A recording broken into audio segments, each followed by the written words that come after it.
एक ना एक दिन करे पड़तो सरेंडर।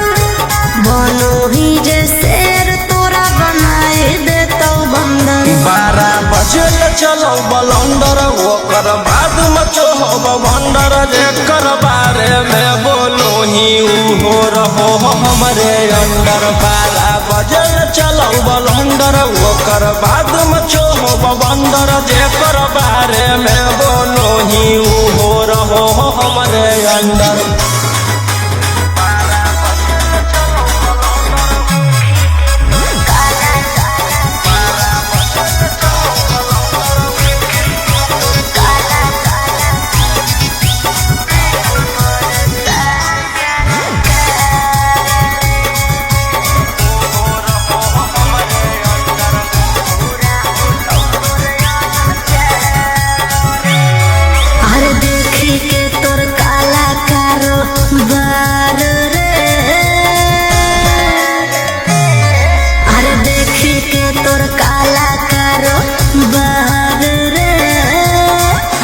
परेशान सरकार रे।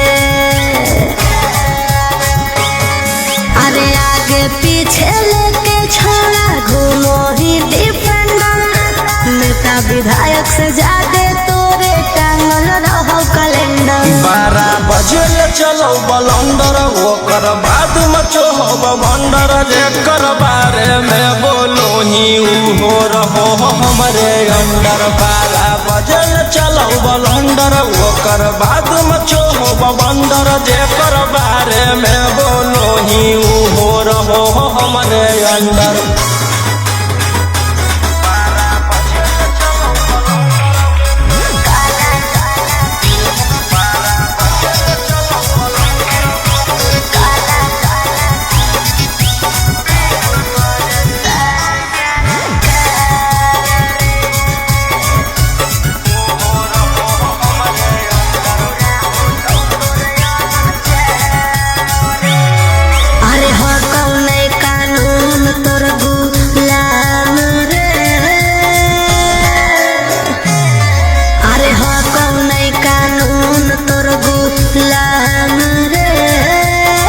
बुरा हो तो तोरे जान रे। अरे राजा रोशन रोहिया जागे बने नहीं सिकंदर। जागे दिन नहीं चले वाला कहू तोर टेंडर। 12 बजे चलो बलंदर ओकर बाद मचो हो भंडर। जेकर बारे में बोलो ही हो रहो हमरे अंदर। 12 बजे चलो बलंदर ओकर बाद मचो हो भंडर। जेकर बारे में बोलो ही हो रहो हमरे अंदर।